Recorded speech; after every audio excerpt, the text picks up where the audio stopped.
out in Colorado at that Fair Play RV and motel and RV park. It's called Fair Play Motel and RV Park, I believe is the name. That's where our dog was poisoned. Now, I had hurt my back the day before by lifting this gigantic stump that had been left on our land in Hartselle. It's still there. We're using it as a seat at Heidi's grave. And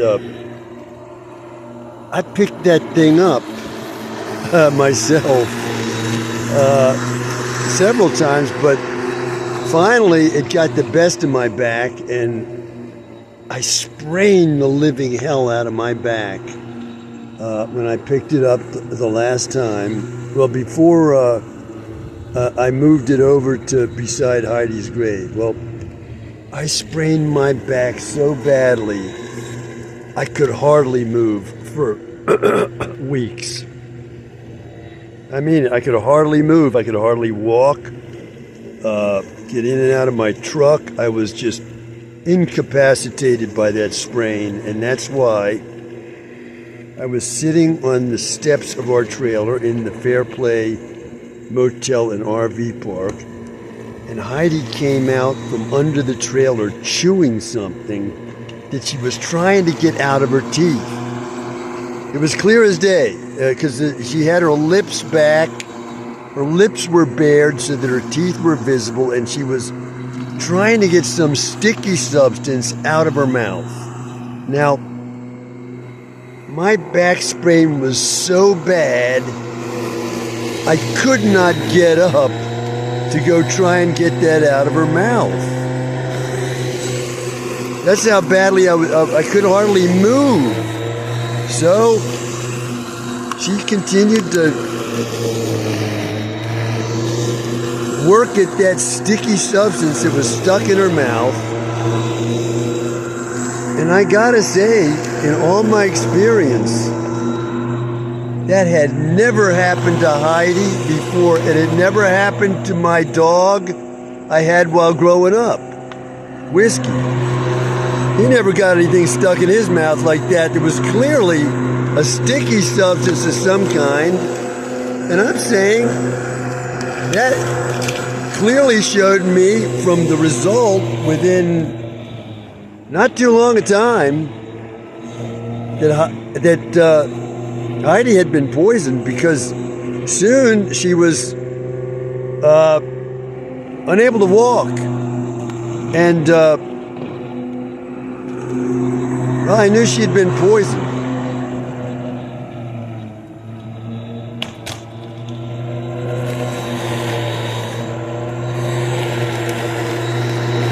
That's all from me for now. Bye for now. Just quick footnote. What I was saying about the poisoning of Heidi. I'm saying that me and my wife are being watched that closely. We were being watched that closely out in Colorado, so that the folks watching us could see that I'd hurt my back, and that's when they made their move to poison my dog. Putting something under our trailer for the dog to find, because that's where Heidi was staying when we were outside. She would go under the trailer in the shade provided by the shade under the trailer, and that's where someone had thrown this poison in a sticky substance that she wouldn't be able to get out of her mouth. We were being watched that closely, and we're being watched that closely now. I just realized that there's more to the proof that our dog was intentionally poisoned, okay? As I was saying, every day I sat out on the steps of our trailer. This RV park. And every day, Heidi roamed on the same length of leash, tied up at the same place that she went every single day when I was there on those steps. And had that poison been there before, she would have found it before. Now, our trailer had been there a while and there was nobody next to us, right? The next trailer over was like 2 spaces away. So there's no chance that accidentally some poison got thrown under our trailer. It couldn't have happened. Okay? So this sticky substance that Heidi found that day was intentionally put there because otherwise she would have found it before. She was under there every single day. She would have found it. She didn't find it because it wasn't there. It was intentionally put there. Here's the proof. So, not only was it a sticky substance, clearly meant to hold that poison in her mouth so she crunched it well into her system. And there's more to the symbolism here of suspects involved in this that I don't want to go into. It clearly indicates that this was an intentional poisoning of our dog.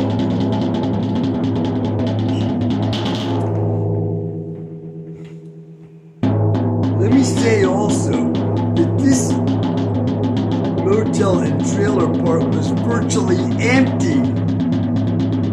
There was nobody in the motel at all, or in all the rooms of the motel. Maybe there were 10 rooms. There might have been one room occupied once in a while. And the place was virtually empty, and then there was a gigantic, like motorhome type, $100,000 RV parked like 3 spaces away from us. And we were the only other RV in that area where the RVs were supposed to be. They were in like the center of the RV and the motel and RV park. Okay, and then on the outskirts, off from where our trailer and this gigantic $100,000 motorhome were, far off, nothing to do with us, there's 1 or 2 other trailers. And so there is no way that somehow a poisonous piece of something got under our trailer without it having been put there intentionally. No way. Okay, so there's much more to the suspects here who I'm sure poisoned our dog. There's much more, and I don't want to go into it, but these are just common sense, obvious facts that are would be enough for most people to realize that, yes, our dog was poisoned. Let me make another point. Were we in any arguments with anybody at this RV park? We were not. Okay, my wife is deaf and can't talk. There's nobody there at the RV park. In fact, this $100,000 motorhome, we didn't even see who was in it. Okay, we didn't even see the people. And there's nobody in the motel, and the people who ran the motel, we never saw them either. So, did we see anybody there at all? No, we didn't. It was like being in an empty motel and RV park. That's what it was like. So we were in arguments with folks that got angry at us and threw poison under there to get even with us somehow. No, That didn't happen. And we were in arguments elsewhere. No, we weren't.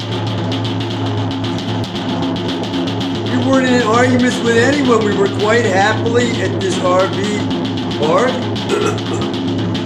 We were staying because we were following the laws of Park County, Colorado, which said that if you want to stay on your land, in Park County, we had 8 acres there. If you want to stay there more than, I think, 14 days, you got to get special permission from the county government.